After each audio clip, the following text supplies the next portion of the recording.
What's going on, my beautiful peoples? Today I have a little clip from a very exciting raid I had on Shoreline. I was just doing some night Shoreline, trying to make some money, and I ran into not only Sanitar, but cultists up at the resort. Things got pretty hectic. I didn't record the entire interaction, unfortunately, but I got a little bit of it, and I'm going to show that to you guys here today. And then for the rest of the video after that, I will have the gameplay in the background but muted, maybe a little music, while I talk about the current state of Tarkov.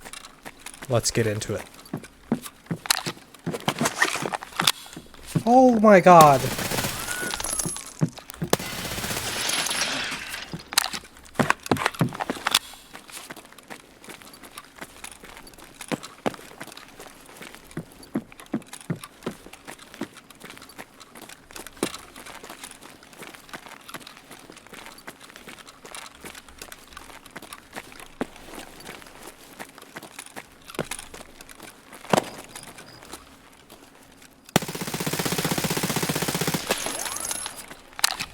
Oh!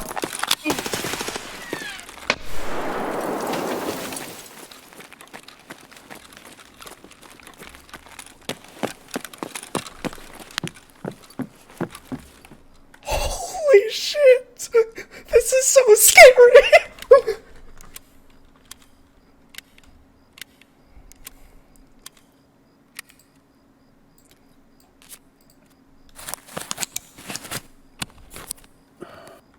Okay, if by some miracle we live, we don't loot resort, right? We just get the fuck out.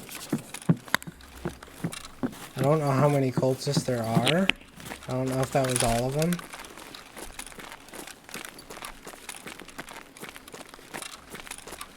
But I mean, that was a lot, so I'd assume that was all of them.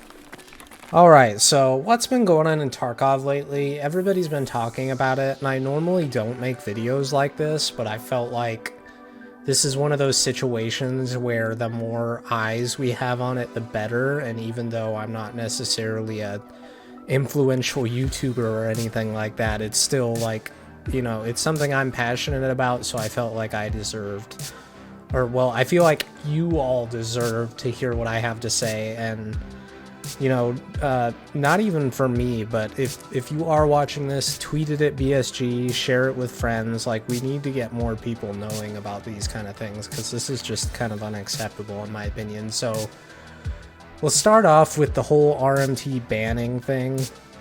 They might have already said something about it. If I'm being completely honest, I have been really busy and haven't been staying super up to date on the news. I've just been seeing what everybody's been uploading about.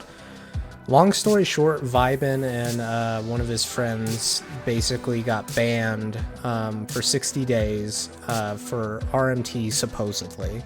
And they also got, I believe one of them got their account reverted to level 1. And there was no RMT involved. As far as I am aware, I don't play with them. I didn't see the captured footage of the days leading up to when they got banned, but I'd like to think that they've been in the community long enough that we can trust what they say. But long story short, from what I understand, what happened was they were doing like a community day thing where they played with a lot of their audience on their stream, and one of the players that happened to join in got flagged for RMT, not necessarily in the raids they were playing together, but they were their account was flagged for RMT. And because Vibin and this other person got, you know, they were in the same lobby as them at one point, they got a ban as well, because the system supposedly picked it up as like, oh, this person was using RMT and you were in the raid with them, so that must mean you were benefiting from it, so they banned them. And one of them even got their account reverted, which is just, it's unacceptable. I mean, I'm not a streamer, but I imagine that, you know, being a streamer, that's one of the perks of it, is being able to do fun things with your community. Like Nice Guy was doing those Fight Club things when Streets was first out and stuff like that. And that's really cool to be able to interact with your community in ways like that. But now we're at a point where you can't really do that. Otherwise, you're going to be risking a ban for RMT. And if you don't know what RMT is, it's real money transfers, basically where a quote-unquote cheater, or not even necessarily a cheater. Somebody just brings you in a bunch of stuff, basically, so you don't have to put in any work and you just get free stuff.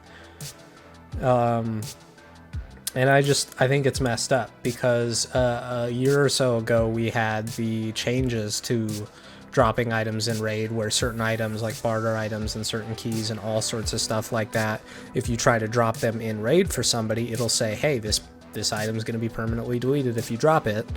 And that was one of their ways of combating RMT. And I was initially upset about that, because, you know, I play with friends that don't play the game as often as I do, and that was something like quest keys, for example. When I'm done with the quest, I usually would just drop them the keys so that they didn't have to worry about getting it or paying a crap ton of money for it on the flea market, because quest keys at early wipe are going for insane prices. So it was just a way to help friends out and stuff like that. But as upset as I was about it, I was like, you know what? I get it. You know, they're trying to fight RMT. I get it. It's okay. I'll move past it. I accept it. It's all right. And now people are getting banned for dropping other things, like, you know, gear and all sorts of stuff like that, viewer kits, stuff like that. And it's like, it's not that I'm supporting the fact that we can do that. It's just, it seems kind of stupid to me and doesn't really make sense. Like, if you're gonna give us limitations on the stuff we can drop, fine. But if we have the option to drop something to somebody, and that doesn't show up as like, oh, this is going to be deleted, you can't drop this, then why are we being punished for dropping those things? Like, because I can't tell you how many times I've played with, you know, for example, labs. There's no insurance on labs, right? So if I go in the labs with my buddy and I die, but he survives, 9 times out of 10, what he'll do is he'll pick up my kit and bring it back to me. And that's not necessarily cheating. That's just, I died with my kit and I can't get it back because of insurance and how that works. So I want to get that back, because it, you know, going to labs is expensive enough. On top of losing the kit, you're spending 160 plus K to get that key card to even go into the map. So I don't think people would be a fan of it, but if they're going to ban people for dropping stuff like that, they need to just limit dropping everything.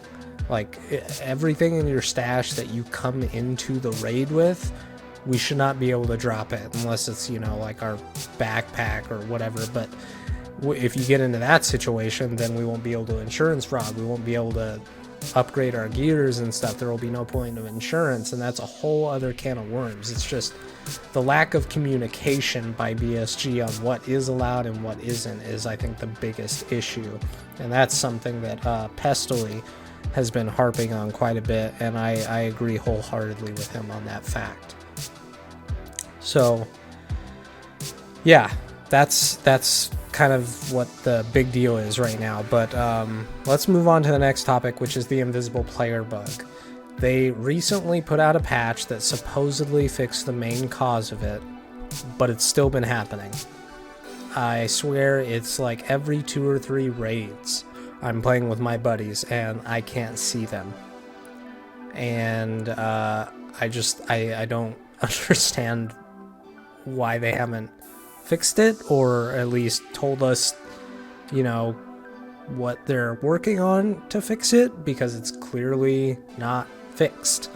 And it's really frustrating, because especially when you're playing with a team, any ounce of teamwork goes out the window. And I think Jesse Kazam said something about it in one of the podcasts when he was playing with Velian, I think. And it's just, he's absolutely right, because if you don't know where your person is, how are you supposed to be able to coordinate attacks?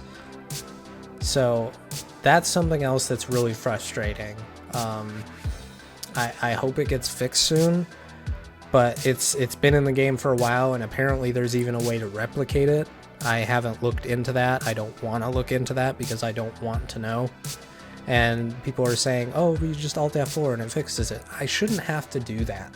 Tarkov is already a game that takes so long to get into a raid that the last thing I want to do when I finally get into a raid after 15 minutes in the lobby gearing up and then 5+ minutes waiting to get into the raid, I shouldn't have to Alt F4. And then also, if I was to alt F4, there's no guarantee that I'm going to be able to come back in alive, because for all I know, even if I had a good hiding spot, somebody is going to pop me in the head while I'm DC'd. So that's another huge problem. And these other topics aren't necessarily issues, but they're things that I want to bring up while we are bringing up the whole RMT and invisible players thing, because I think it's something that needs more attention, and I'm hoping that with the attention this RMT thing will bring to BSG, they will see these kind of things too and take a closer look at everything else. And those topics are marked keys and labs cards. They are near impossible to get. Marked key is just, it's slightly less rare, but it's almost as rare as finding like a colored labs card. It is ridiculously difficult to get your hands on a marked room key or any of the labs cards, the red, blue, black, green, yellow, all those cards. It is ridiculous. I haven't found, in fact, in my entire Tarkov career, which is about 3, maybe 4 years, I have never once in raid found a colored labs card. Not once. Granted, up until this wipe, I haven't really been doing shoreline runs, so I've never really been going to the red card spawns, and I'm not like super, you know, informed on all the spawn spots for the cards. But I've never once found one. And when it comes to marked room keys, I have found 2 in raid in the last 2 wipes. And that's including the one we're in right now. So not only are they insanely rare, but they are straight up 100% not worth it. If I actually, by some miracle, get my hands on any of these keys, I'm going to find a way to sell them. Not, you know, real money. I mean, like, I will barter them on the flea for something that will make me money in the game. Because I have been playing labs more so this wipe than I have ever before. I probably, out of my 400 raids, probably about 80 of them were labs runs. I've been playing labs constantly with my buddy because he has all the keys and we really enjoy fighting raiders. And I think maybe one time out of those 80 raids we found anything good in those rooms. In red room, in violet, in green, in black. Black is the only key that I think is worth anything because it almost always has a decent amount of stims. Almost always. Sometimes it's damn near empty. But that is the only room where you can actually sometimes make your money back for the price to get into labs. But we haven't found LEDXs. We found one of the transmitter things that you need for Intel Center. That was the one good thing we found. The only time I've found anything good in labs, which was 1 LEDX, or actually I think we found 2 in those 80 raids, but I died with one of them. The one that I actually found and needed for my private clinic was on top of one of the safes in the safe room. Not behind any of the locked doors, nothing. So what I think needs to happen, if they're going to keep, you know, make the labs cards, keep them as rare as they want, make them even more rare if you want. But you need to buff the spawns in those rooms. It needs to be worth wasting money on a labs card where you're probably going to get in with cheaters and might not even make it out alive, period, because somebody's aimbotting or they can see your skeleton through the entire map. They need to make the loot in those rooms worth it, because right now it's not. If I get any of those keys besides black card, I am going to barter it on the flea market for something that will make me rubles, because it is not worth saving that key and losing its found in raid status when the loot in those rooms are complete dog shit. And the same goes for marked room. I found a marked key early on in this wipe. I used it once, put it in my docs case, and then I died trying to get out of the raid. So that bummed me out because the key at the time was worth like 2.1 mil, which is quite a lot early wipe. So I was like, heck yeah, dude, I'm going to use this. By the way, when I used it, it was trash. There was like a shrimp pistol and an AK in there. That was it. And so I died with it, and, you know, I was like, screw it. I'm just going to use it. I'm not going to vendor it. I'll just use it. And I think total, I made about $1 mil from all the runs I made in the marked room. I only died on one of the runs, but one of the runs that I died on was really shit loot. And that's another huge problem. Same with the marked, not the marked keys, the labs key cards. They took the marked rooms down to 10 uses, made the keys incredibly rare, and the loot in them is not worth it. They need to buff it. If you're going to have a key that is worth 2.1 million rubles on the flea market, maybe even more depending on when the wipe is, and make it so rare that it's like finding a colored labs card, there needs to be loot in that room that is worth your time. And right now that is just not the case. Like, make it 5 uses. I don't give a shit. Just buff the loot in there. I'm not saying we need to go back to when you could find like weapon cases and all sorts of stuff like that in there. I'm just saying it needs to be like, there needs to be like a guaranteed case of some kind in there. And stuff that is actually worth it, that will make you money. And not only is that good for the people who find the marked keys, that's good for everybody else in the raid. Because that makes it way more intense. It's like, oh man, I got this really good item. I got an ammo case and a key tool. I gotta get the fuck out of here. So you're freaking out trying to get out of the raid. And then if some, you know, by miracle, somebody finds you and kills you, and that, you know, that sucks. But then that other player that killed you is like, holy shit, dude, this guy must have hit marked because he's got really good stuff on him.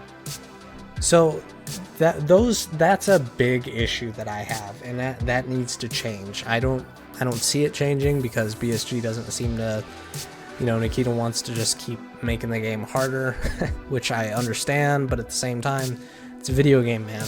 We play these things to have fun. So hopefully that'll change. We'll see. This is something I didn't really want to touch on because it's constantly talked about, but I figured I'd touch on it real quick. Is cheaters. I feel like there's more and more every wipe. This wipe has felt especially rough, especially if you are like me and you play on the North American servers. Don't go labs, period. I think maybe one out of the freaking 80 raids I've played, I didn't run into a cheater. I even try to go like late at night where fewer people are on, and no, yeah, they are still there. And it is incredibly frustrating. The only thing that I could think that would maybe help that situation is the labs cards, the entry cards for labs, they need to be permanent. Make them more expensive, sure, but make them like the colored cards. Make them permanent use cards so that everybody has constant access to labs. Not only will the map get more foot traffic, hopefully that will, you know, cause them to buff the loot, because the loot in labs period is just dog shit. It's not worth going to labs. It's just dog shit, the whole map. And that way it wouldn't get rid of the cheating problem, but the people that are cheating and only going to labs, it would get more eyes on those cheaters, and those cheaters would get more reports.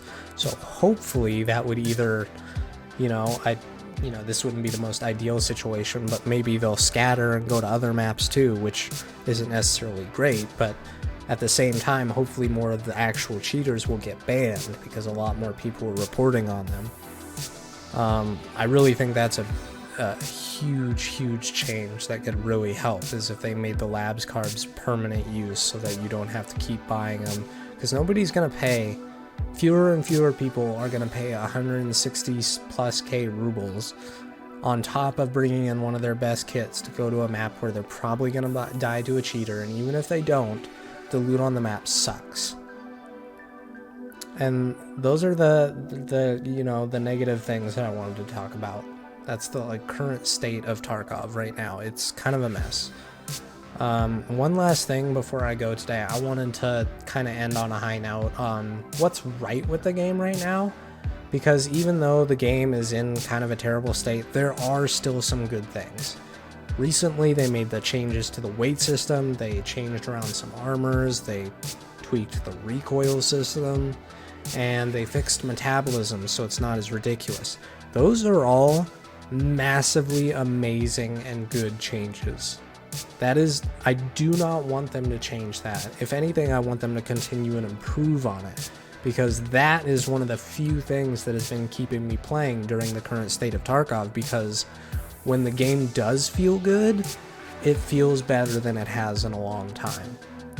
It's just because of all these other issues that's kind of a rare occurrence. But yeah, that's all I got for you. I'll catch you in the next one.